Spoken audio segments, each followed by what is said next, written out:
in properly to our schedule.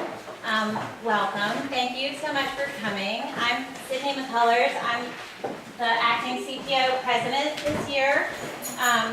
Thank you for coming to the meeting. It's really good to have faces to talk to. I know a lot of people have emailed me to say they're going to be watching it on live stream, which was kind of nerve-wracking, but thank you for tuning in on the live stream as well. And I know I've worked with a lot of you before over the last few years in the CPO, but for those of you that don't know me, I was a boarding school student myself, not here at Cape, but at a different school, and so I have some perspective as a boarder. And then also, I live in Los Angeles now with my husband and two small children who are 3rd and 5th graders. And I have been at Cape here for 5 years now. This is my 5th year here at Cape.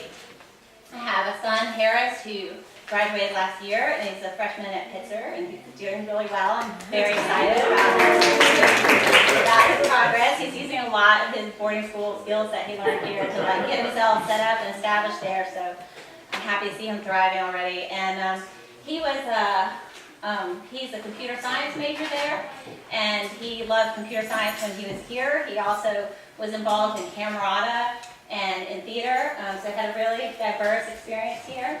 This is my daughter Ruby, who's because he's part of the panel today. You can sit here, or you can sit next to them and talk. Ruby is probably art is her biggest interest, and she hopes to get a BFA, and so she has been really involved in the art program here at Cape. She's also in Japanese 4 and has been a really active member of the Japanese program here, and is excited to continue that into college, and has really thought about that as she looks at what colleges she's going to.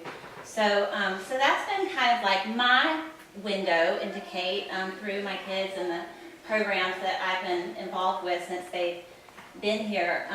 Through the CPO, I've been really involved with the parent rep committee. I know almost like many of you here participate in the parent reps. That's a super fun group, and when I first was looking for a way to feel connected to the Cape community, I remember coming to my first CPO meeting just not knowing like what it was about or what it was for, and sign-ups were passed around, and I just signed up for whatever seemed like would get me here on campus, where I could look around and meet students and meet faculty and kind of see what it was, what my children's environment was like for them. So that's something I think that's been really valuable about my experience here with the CPO is getting to know parents, talking to them about their experiences, the programs that they've experienced here at Cape, how it's been different from my children's experience. That parent contact has been really important to me, and also it's my involvement with the CPO has allowed me to get to know the faculty here on a more personal level, and see what the experience is like, and just having this opportunity to be on campus a little bit. When I got here this morning, the kids were doing advisory, is that what you call it, advisory? And so they were sitting in their groups, and they were all checking in, and one girl was saying she felt a little sick this week, and someone said, have you been to the nurse? And just seeing like how those things function for our children is just a very valuable part of being able to touch base and be on this campus, whether we're here volunteering or here for a meeting. Just seeing how some of these things work is a great opportunity. Some of our goals, some of my goals for the CPO this year is, of course, we always are trying to cooperate with the students and the faculty to put on our CPO events and make sure that we're all helping each other and all having a positive experience. We also want to make sure that that we're an open door to the Cape community for parents. If you have questions that you feel like, I know sometimes as a parent I feel like I want some answers to questions, but I don't want to bother faculty. I don't know who the right person to ask is or where I should go. Definitely want people to feel like they can come to the CPO and ask if they're not sure about how things function here, or they need us to point them in the right direction for who to talk to about things. And then also we want to give people a way to participate. Being an LA parent with my kids boarding, you know, it's easier, and sometimes a lot of our CPO help is made up of local parents, and definitely we appreciate our local parents, but because of that, you know, a large part of the CPO tends to be made up of local parents of day students particularly, and so I want to make sure that the CPO is available to people who are far away as well as people who are nearby, and so I really am trying to think about that question in all of our activities. It's like, how can we make sure that people who are boarding their students and who are far away and still want to feel connected to the school, how can they still feel connected? And then finally, our final kind of focus for this year, I'm sure you guys most of you have probably seen now some of my efforts with the Google Groups and Google Drive. We've been trying to set up, you know, we've been looking at the way that we communicate with each other, but also in how we record our efforts and the documents and the pictures and the, you know, all the volunteer efforts that we make through the year. As volunteers, we're kind of, you know, temporary stewards of our position, and sometimes all the knowledge that we gain in the time that we volunteer here leaves with the volunteer, or it gets put into a big plastic bin of papers, you know, that's, you know, useful to some and not useful to others.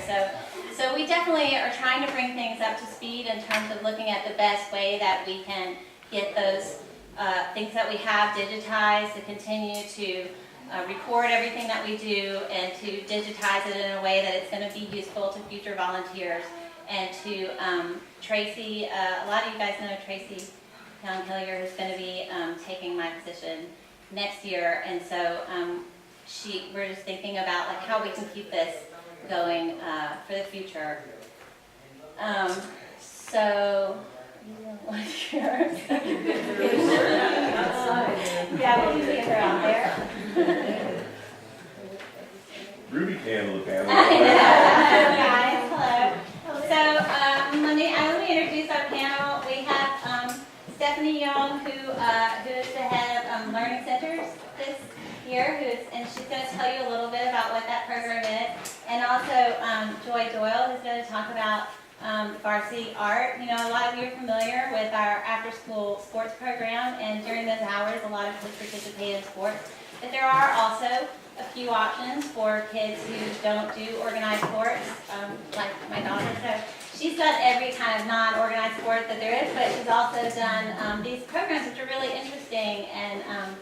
And so I was hoping you guys could talk a little bit about it. Would you like to have a seat? We can take some chairs.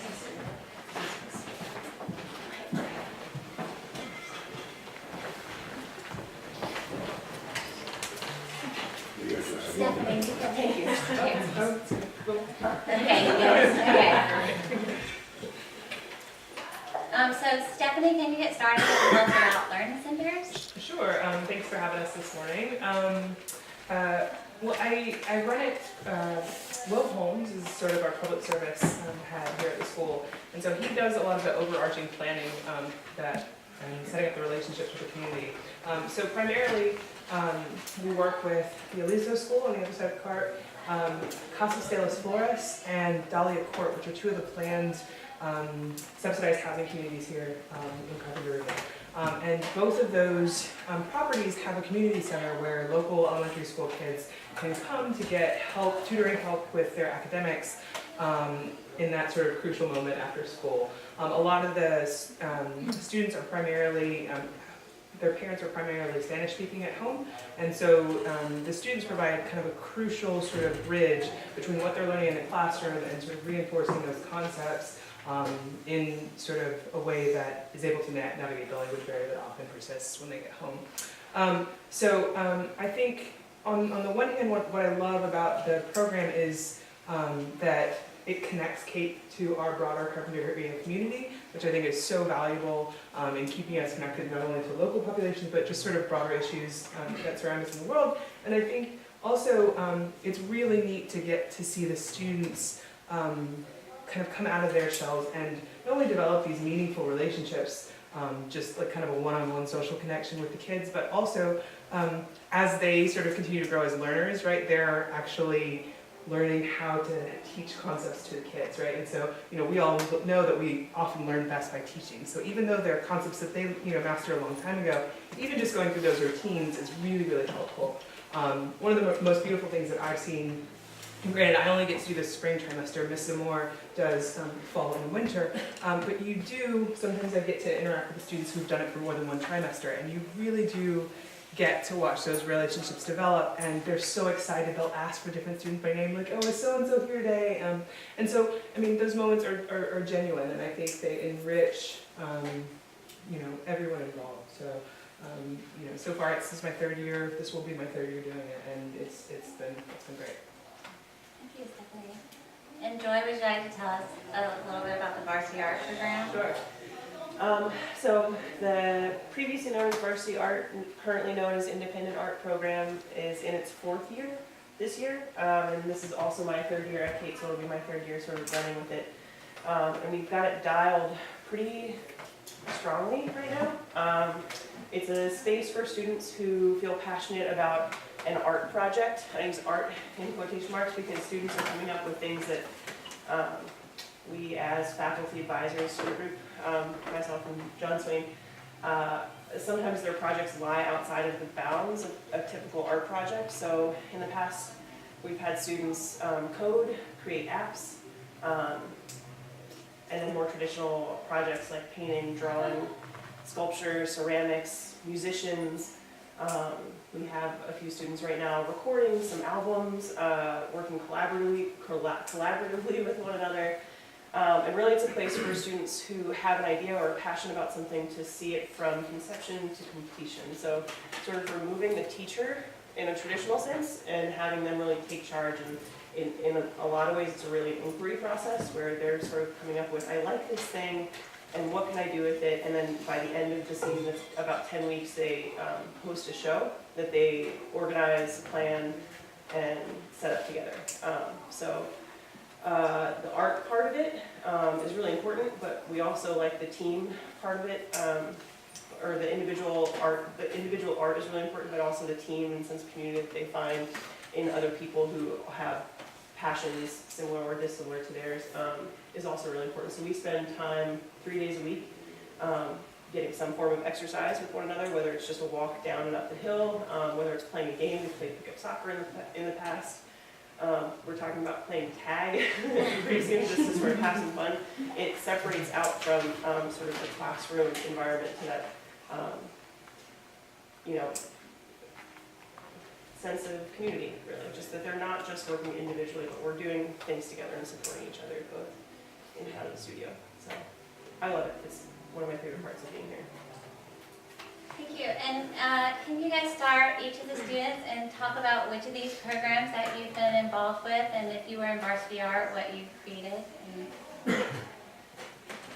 Hi, my name is Luca Kim, and I'm class of 2019. I'm a junior here at Cape, and this is my 2nd season of doing Varsity Art. And I'm a musician, I'm a pianist, and I'm a cellist, and this year my art project, well, I'll first give a brief overview.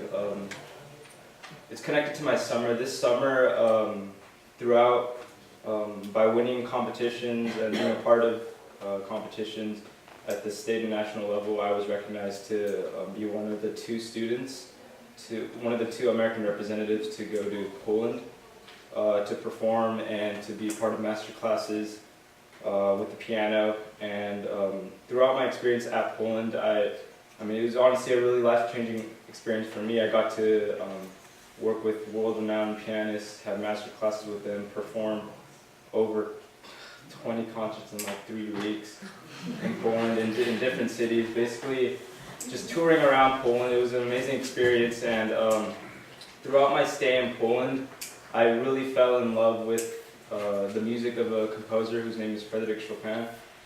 He's a Polish composer, a very prominent figure in the classical music, and I just really fell in love with how, just the environment of Poland, basically. I can really see differences in the American music industry and the Polish, or more generally, the European music industry.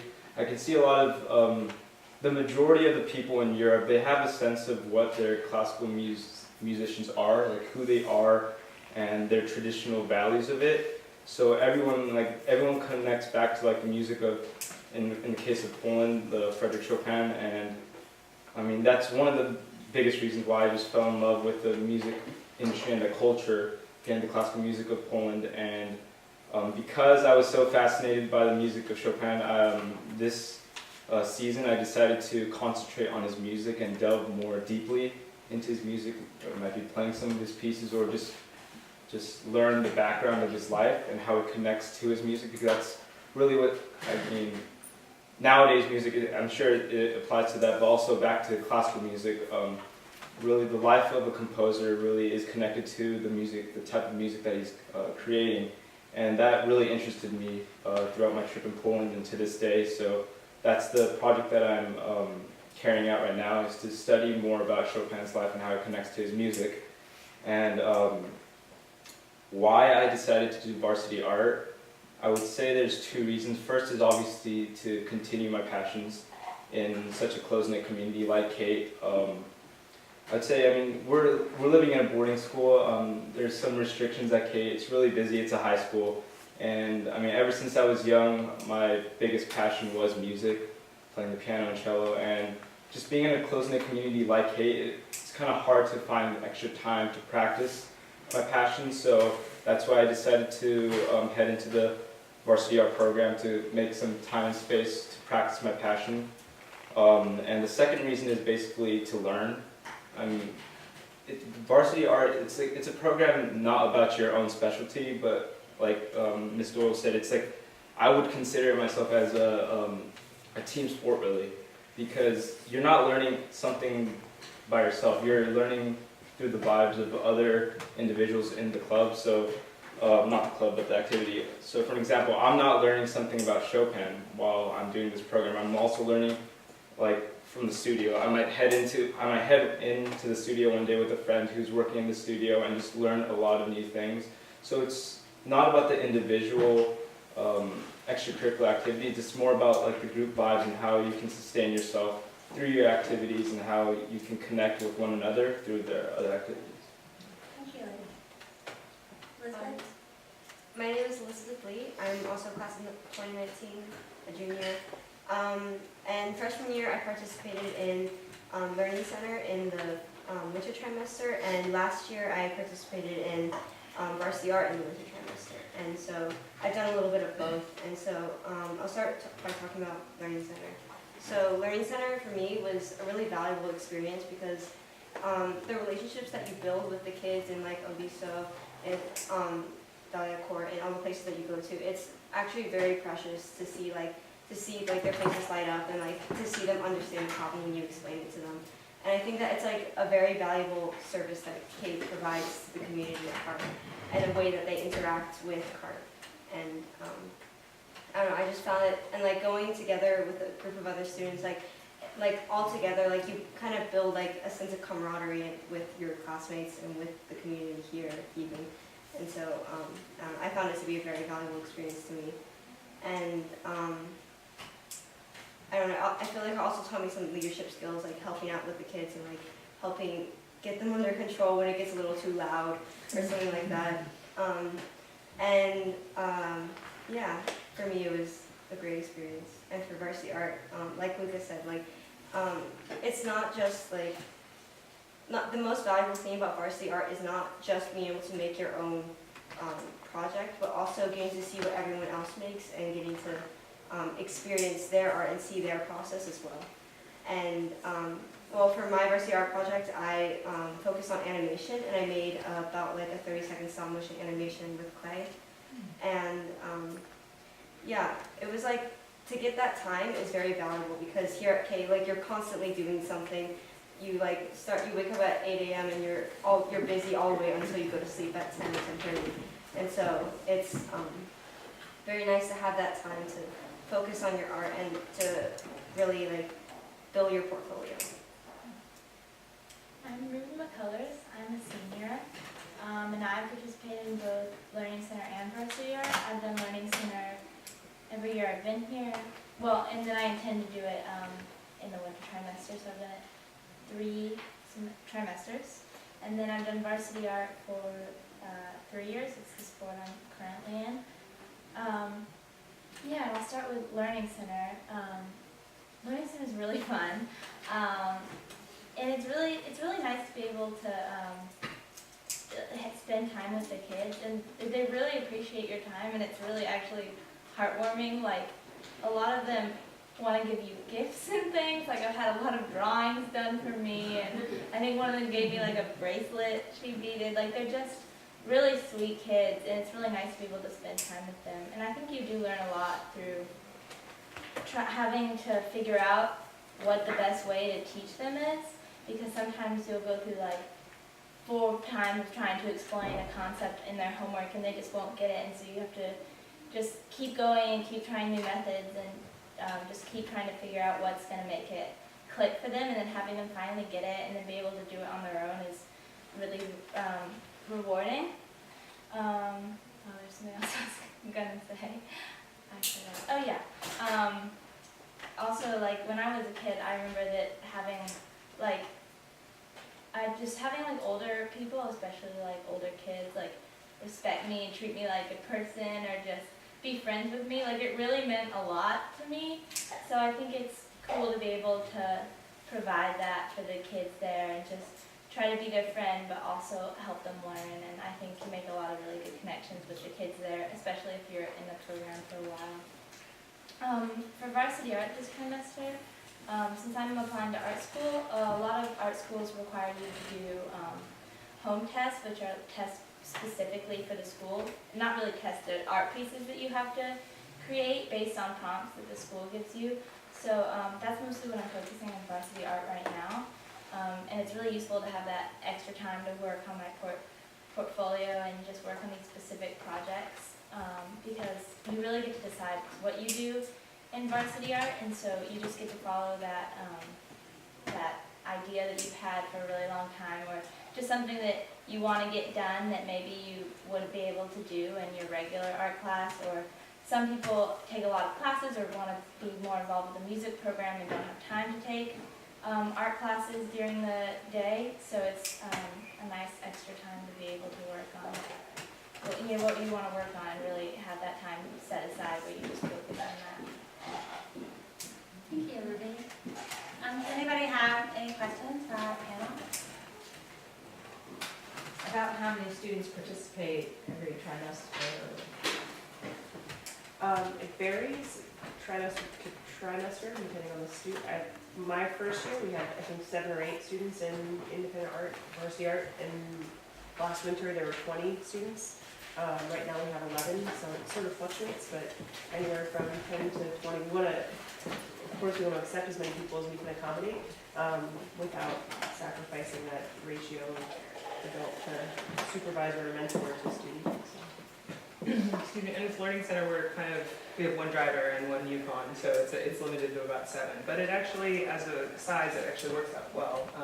It's not so overwhelming that the students sort of are overcome with student sort of tutoring, and then also it allows the group to be small enough that the students can actually develop a bond, in their daily travels. Was it sophomore or senior? Who's eligible to be in both, or is it just junior, senior? Who's eligible for? Sophomores through seniors for learning centers. That's the same for us.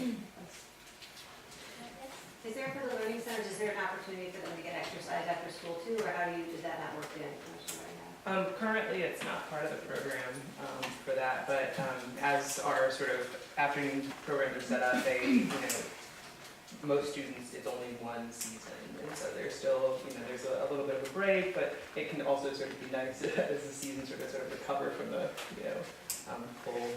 full bore sports. Is the Learning Center, does it happen every day? Same kids, same school, every day? So it does happen every day, and we've played around with how we do that. So we service the same 3 locations every single year, and the communities, just because they're living communities, depending on what they're doing, we may have more or less students. So I've seen certain community centers have upwards of 20 plus kids, and then sometimes there's only 4 or 5 kids. So we do our best to try and adapt to what their needs are, and so whereas, my first year, sort of everybody went to one location every single day, last year we realized that actually if we minimize the number of Kate students, that they actually built stronger relationships, and it was actually disruptive. So we actually sort of split into 2 every day for Monday through Wednesday, and the last 2 days everybody went to Aliso together, where there are just more kids in general. So we do our best to kind of adapt to what the individual locations need. I think that was your bell, so I really appreciate you guys coming here today. The faculty and students coming to CPO meetings was always my favorite part of the CPO meetings. It's really good to hear about what you guys are working on. Thank you very much for sharing.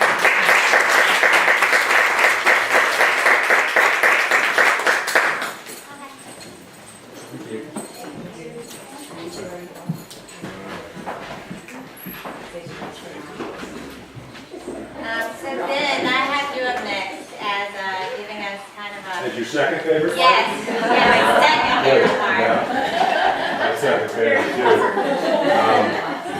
So yeah, welcome. Nice to have you all here. It's nice to have the school year rolling. I was sitting at, we used to call it formal dinner, but I've been told we're not supposed to do that because formal is a confusing word. So we were at seated meal and we weren't dressed particularly formally. And I had a number of seniors at my table who were all just really excited to be back from outing week and to have the year and the expanse of it rolling out in front of them. It's exciting. I mean, I love the kids' comments about how busy they are, how involved they are, how interested they are in finding time to do the things that really matter to them. And I guess it would be easy for us as adults to look at that and say, well, boy, wow, that sounds like kind of a grind. But I don't think it is to them. I think there's just such hope in everything that they're doing. Certainly now, at the beginning of the year, we can ask them again at the end. But, we've had a great start. It's been wonderful. The new students, all 78 of them, are fantastic. The seniors were absolutely magical through the opening of school, and that's always a fascinating thing to watch the transition from your junior year to the senior year when so much is expected really of you, and it happens right away with meetings with faculty and then responsibilities to new students. But this year's group of seniors took to it like fish to water, and they really did a fantastic job. We had the best square dance we've ever had, largely because we had a caller who was not angry the whole time. I don't know what it is with square dance callers, but they seem to have a short amount of patience. But finally we found this fellow. We've been sort of looking each year. We have a new one. It's, do you remember the show Murphy Brown? You remember that? It's sort of like her secretary. We're always looking for a new secretary. But this caller was great. He travels, all he does, he travels around and calls, and he had our entire student body, literally, dancing sort of the way they were supposed to. It was a fascinating thing, and we changed the format a little bit. Historically, we've done the square dance, and then we play regular music, and it becomes what looks to be a much less wholesome dance. And so we decided this year that we would have s'mores after the square dance, keep it wholesome all the way through, and then send them to bed, and it worked perfectly. So I thought it was a nice way to begin. Outing week, I hope you've heard good things from your kids. It's always funny.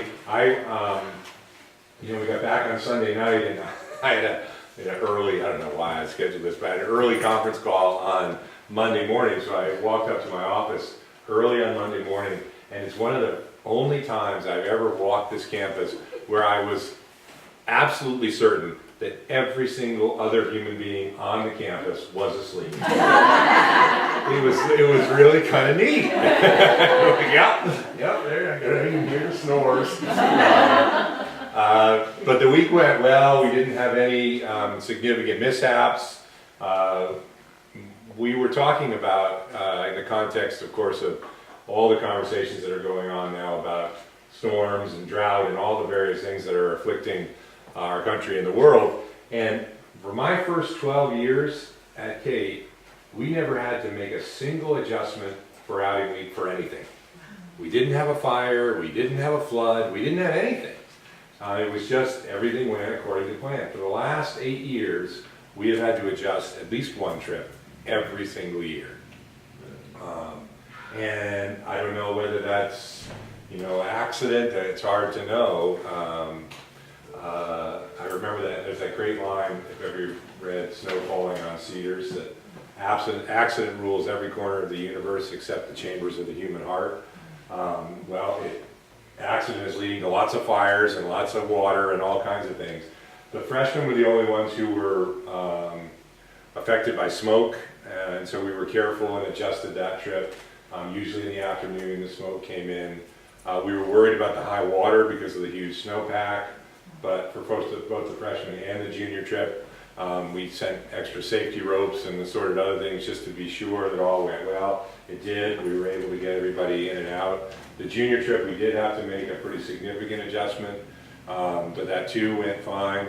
The only real challenge to that, it meant that the entire class had to walk uphill all the way out, which they didn't appreciate, but they still got there. It's funny, I go on that trip, so this is my 20th trip, and I had 2 students in my pod who were very concerned about their ability to get in and get out. And I would say to them, you know, look, I've done this 20 times. We've always gotten everybody out. You don't have anything to be worried about.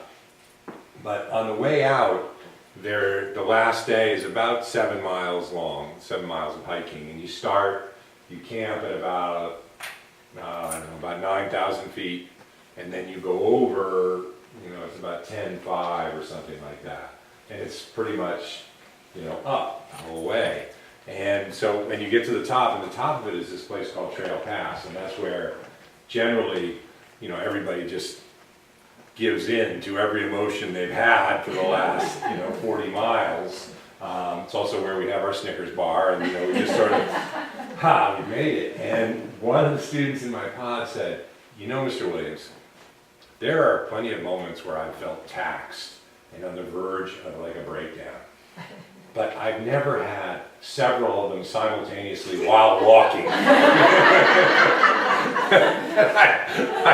thought, okay, I get it. Matter of fact, at the beginning, at the last climb up Trail Pass, I have there's several times, usually once a year, I see someone go by who looks like they are throwing everything in their pack out as they go. But we had this great conversation on this trip, and I actually wrote about it recently in a board report. One of the questions we asked the juniors, and we asked them in small groups, is why do we do this? You know, why do we go into the woods?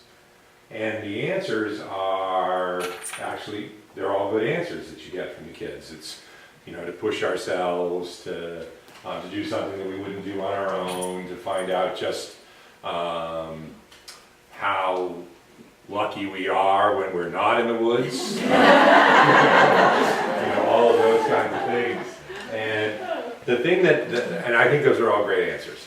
The thing that, only thing I worry about is it basically means that the wilderness is a vehicle for everything else. In other words, all the lessons that you learn in the wilderness aren't about the wilderness, they're about life outside the wilderness. And the one thing I hope we get to by the time everybody graduates is an understanding that sometimes you go into the woods just to be in the woods. Not because it's going to teach you something about life later, but because it's important to be there. And there is something that happens to our kids when they're in the woods. One of them, they go to bed when it gets dark. It's the most fascinating thing. I mean, I don't know about you guys, but I can't spend 14 hours in a sleeping bag. These guys can. It really is remarkable. But anyway, I don't want to go too long about outing week, but I do think it's a wonderful way to start the year, and it raises lots of important issues, many of which we will address through the course of the year. In terms of the particular nuances of this year, now that it's out in front of us, the question obviously we'll be wrestling with is truth. It is a great inquiry prompt. We've had lots of good ones. This one is already being debated hotly, mostly because a lot of the kids really have issues with the question itself. You know, the idea of truth and universality. They're like, how could truth possibly be universal? But that's great. I mean, as long as they're arguing about something related to truth, even if it's a question we created, I'm good with it. And I think in this day and age, what we're seeing, as I read a great article, I don't know if anybody saw it in the LA Times by Beverly Tatum about race in this country. And she's done a study about the integration of schools and communities throughout the United States. And in actual fact, we are more homogenous in our schools and our communities now than we were 20 years ago. You know, there's sort of a gravitation to like-mindedness, same life experience, same heritage, that kind of thing. And so the idea that we should and can wrestle with this concept of truth, which so much of which has to do with what we bring to our beliefs and our conceptions and our convictions, I think it's great, and I think it's gonna be difficult. It's gonna be a lot like last year, actually, when the election proved to be a difficult but important harbinger of those things that we have to work on when it comes to understanding and appreciation. I think we're gonna find the same thing with truth. So I'm pretty excited about it. And if you come to the Headmaster's Hour at Parents Weekend, you will hear more than you want to know about truth, or the absence of it, actually. We also have this year this Inquiry Collaborative. You will probably hear about it. This is something we've been working on for quite a while. Inquiry, as you probably know, is a methodology that we use really now throughout the school, and it's student-directed learning, essentially, through the art and discipline of questioning. So it's very exciting, but we were funded, this particular collaborative was funded by an outside foundation. So we have staff that Frank Griffin is running it. He's only teaching 2 classes, and then he's running this collaborative. There are really about, depending on how you look at it, about 8 other people working with him in the collaborative, but it's all about visits, spending time in each other's classrooms, sharing the various methodologies so that we can proliferate them more effectively. And it's been great. I've actually spent already time in math classes and in science classes just watching this all develop. And I think one of the great strengths of Kate is the people, obviously, the incredible skills that our faculty bring. But even with that relative independence that we want from all your teachers, you need to have that cohesion of language, cohesion of purpose, so that the kids can connect what they're learning in one area of work to what they're doing in another. And I think a lot of times we just assume that they're going to do that. But if we can be very intentional about how we use language, how we use various skills, various processes, then I think they're going to understand a little bit better how to take what they learned in a physics class and apply it to a problem outside of that realm of work. So I think it's very exciting. We're also, I think you heard last year we had our conditional use permit approved. So Sandy, have we got it officially yet? Is it like written down? We know all the conditions, but we're waiting for that. But we're waiting for the rubber stamp. So the important thing about this is that in Santa Barbara County, you obviously have to go through lots of hoops if you want to build anything. We've finally gotten through most of the hoops. So we are in the design process for our new dining hall, which we hope will start around June. So if you are the parent of a senior, I'm terribly, terribly sorry. Even juniors, I think it'll probably take a year before it's constructed. But sophomores and freshmen, it's good news. It's really good news. It means that when your child tries to slide the glass across a table, it might actually slide in the new facility. So we're excited about that. And then we have 7 new faculty members this year. They have taken to Kate just the way we want them to. They've been fantastic. I've actually been in a few of their classrooms. So much like the new students who come here, they're adding their own special kind of energy and vitality to what we're doing. So exciting year ahead. I'm happy to answer questions if there's something you want to know, or sit down because we probably exceeded the time limit. I always do that. We Anything more? love to hear you talk. Thank you, Ben. That's great. My pleasure. I have one question. Yeah. I'm just curious about the formal dining. It's no longer formal dinner? No, it is. But Oh. it's funny, we find, if you say formal dinner, that for some people that means I wear shoes, and for some people that means I wear a tuxedo. Oh, And so we have changed it to seated meal, so that they know, and for, we won't have them now for a little while because of the college nights for the next month. We have though changed the format for them, so they will be coat and tie when we get there, but we're doing now our seated meal and then convocation. So convocation happens afterwards now, just to change so that we can allow, one, we can have slightly longer speakers, don't tell the kids I said that.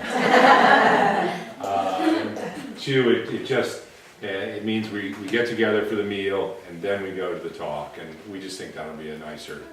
And we've eliminated, it used to be there was convocation, then the meal, and then there was essentially an S block where all the musicians and singers would then have to sing for an hour at the end of a long day, and we've eliminated that. So we just think that's too long a day. So, but yes, they still have to look like this on occasion.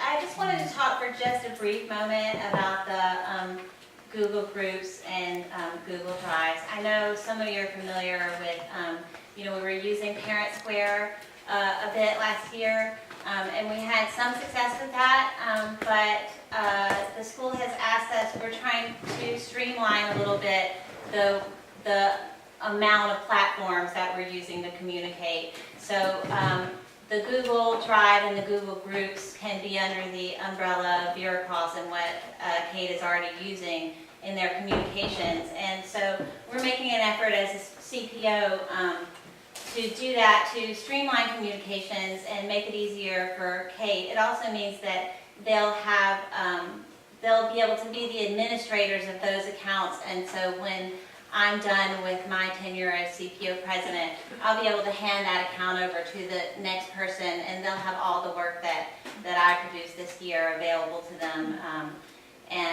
So hopefully, it's developing and we're working on it. I'm learning as I go a little bit. Mike Ferguson has been really helpful with answering questions and trying to make sure that it fits our needs. And as I kind of figure out what it can do, I'm getting a better idea of how it can be helpful to us. I think the most important thing for you guys to know right now is if you are joining a group, we are trying to build those groups online basically as mailing lists, so that when your name is added to a group and you get an email, you're on the group freshman parent reps at kate.org.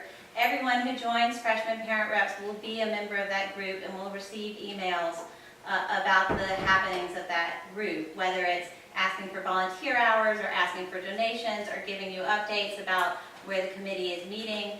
And that allows people to participate at many different levels. If you are on the mailing list, you can send a message out if you're leading that committee to everybody in the committee, and not have to wonder like who said they could be there, who said they couldn't be there. We're not trying to edit our mailing list every time we do a project. So it's built to make things easier. I know it's a little bit shaky in the beginning when we're trying to figure out how to best use it and how to best make it work, and I want to make sure that everybody's included in those lists, and that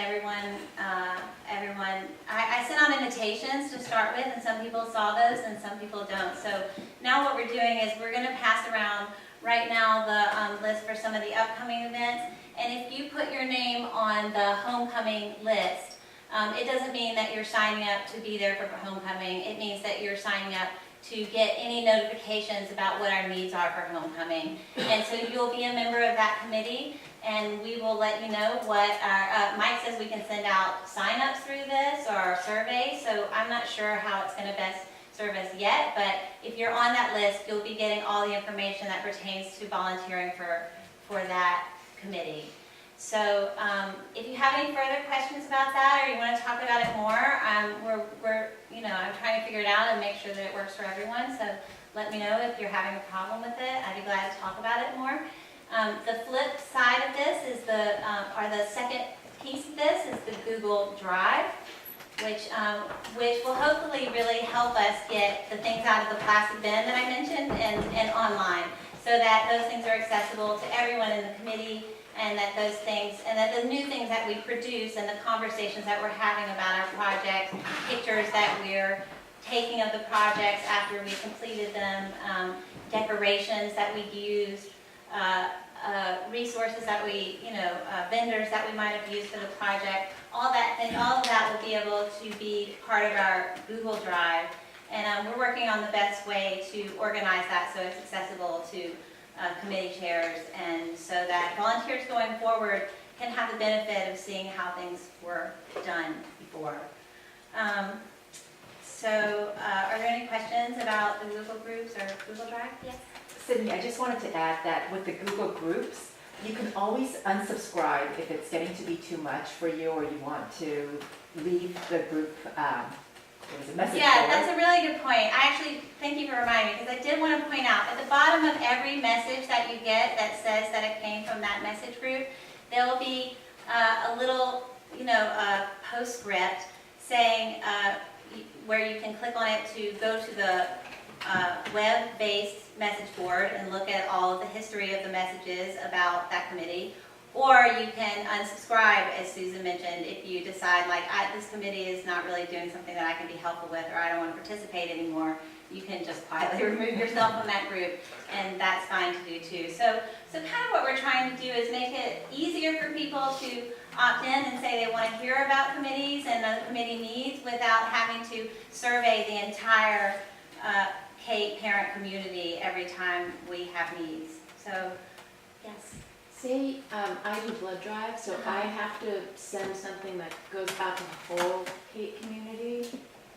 How do you do that on Google? If it's something that's going to go out as a notification to the whole parent community, then probably what we're using to communicate right now is probably the newsletter that goes out as part of the Wednesday Weekly, or we have the ability to send an email to the whole community through the Veritas system. Okay. So if we have something that needs to go out to the entire community, we can do that as well. Okay, thanks.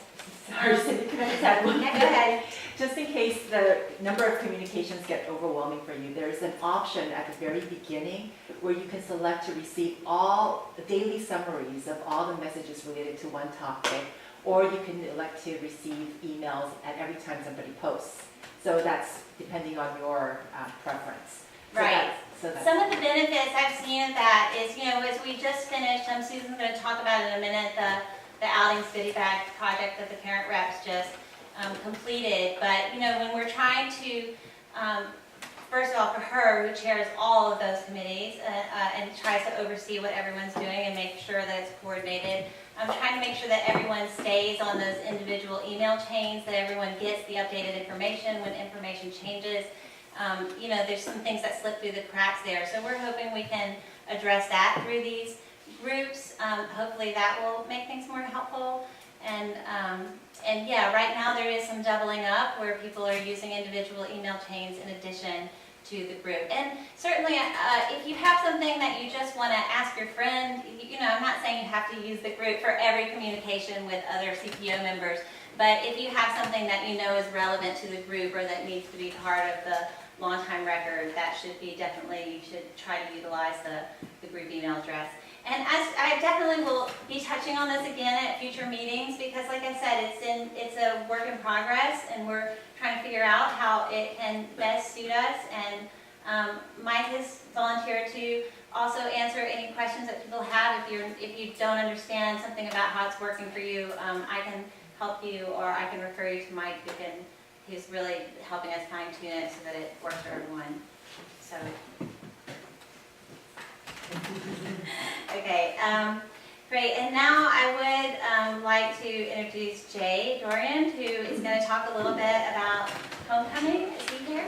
I think actually he's, I can cover for him. He's setting up, Wendy Vetcher is retiring in 10 days, my assistant, and so we're doing a little thing for her over the weekend. Oh, great. Well, I just was hoping that you talk talk a little bit about, I know that the Student Activities Committee, I don't know if all of you are aware, but there is a Student Activities Committee here at Kate, and we work with the Student Activities Committee to kind of talk about the events that we're going to be staging and what they want out of the event and how they can be helpful to us, and we try to share ideas, information, and so I know there was a meeting about that this week about homecoming and some decisions Yeah, were made. just to give you some history, homecoming was originally conceived by our student body president 3 years ago, and created this idea, and it was great and been very successful, but it has gradually migrated to more of a CPO event, and so we're trying to move it back to a student really led and organized event. And so Jay spent a fair amount of time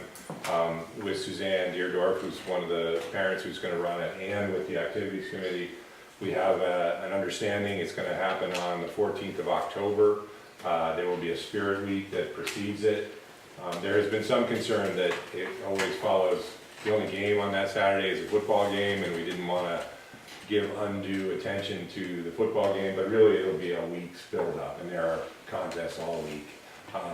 And so the committee has a plan, Suzanne's on board with it, and again, we're going to try and allow the students to make this theirs again, and I think it'll be great.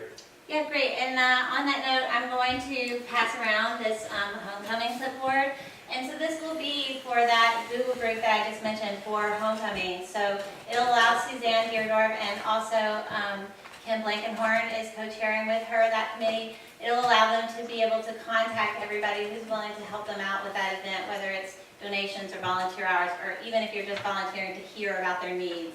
Please put your name on this. There's no need to put your email unless you are want me to add a different email than what's in the directory, but otherwise I can get your emails out of the directory. So can I start this passing around? And then the next thing on our list is Parent Representatives Committee. Susan, can you talk a little bit about the recent project? Sure. So hi, my name is Susan So. I'm the chair of the Parent Class Rep Committee. Parents just got on board with their sleeves all rolled up, and we successfully were able to deliver goodie bags to all of our students that were bursting at the seams with love and school spirit and care. I heard students walk around saying, "Oh my gosh, this is my favorite treat." And I've also seen juniors who've had stress relief bags created for them with scalp massagers walking around. And it almost made me want to go back to high school to get one of these bags.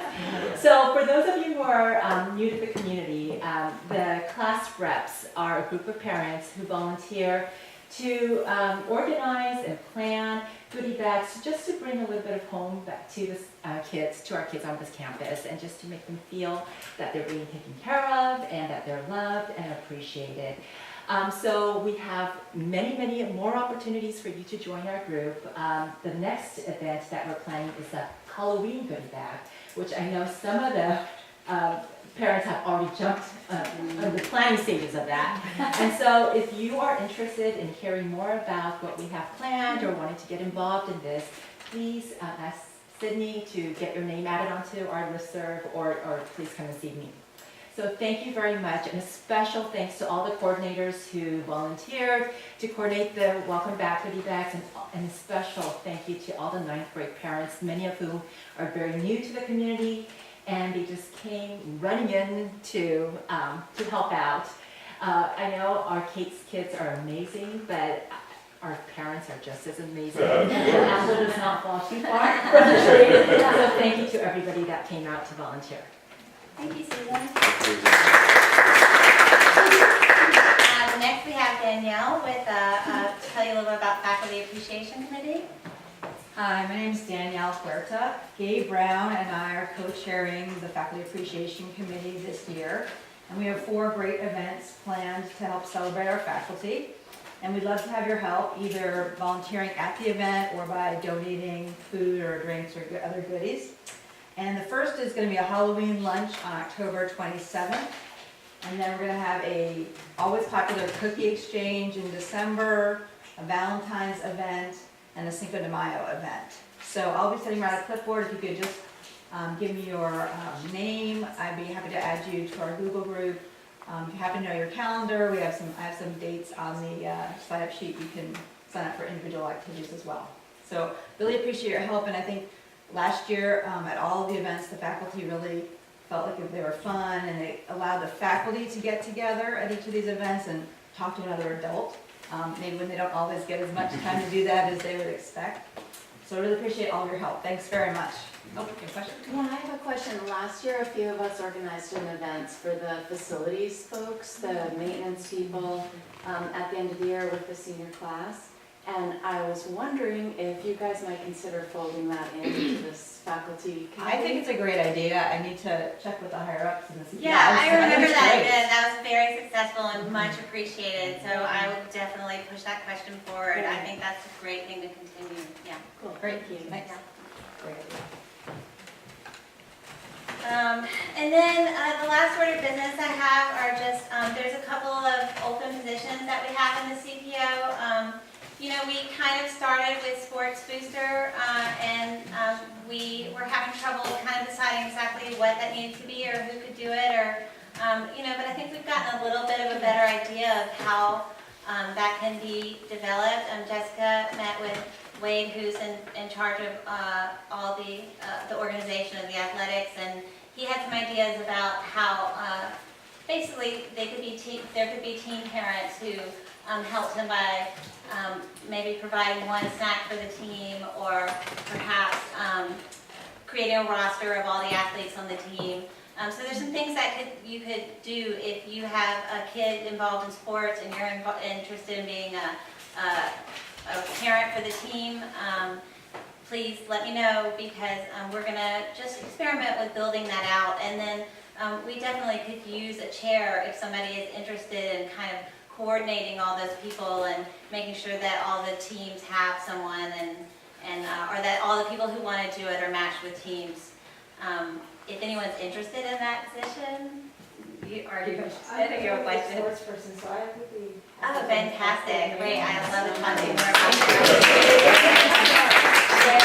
And then, I'll make all the girls stand up straight. yeah. And then the other open position that we have is, you know, we've had a CPO position called membership, and it used to deal with collecting dues and making sure that everybody had joined, had access to join, but now we're doing things in a little bit different way. So we're talking about what else that position can be, and certainly with the development of the Google groups, that's a big part of expanding our membership and making sure that everybody has access to join our efforts.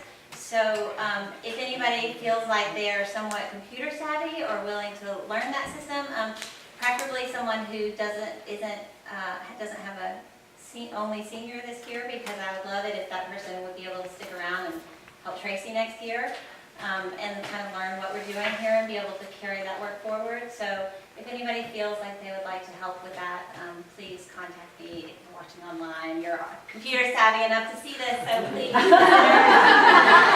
not a job that has to be done in person, certainly. It's actually something that's very web-based. So if somebody wants to help me out with that, I'm looking for a volunteer. And other than that, thank you so much for coming today.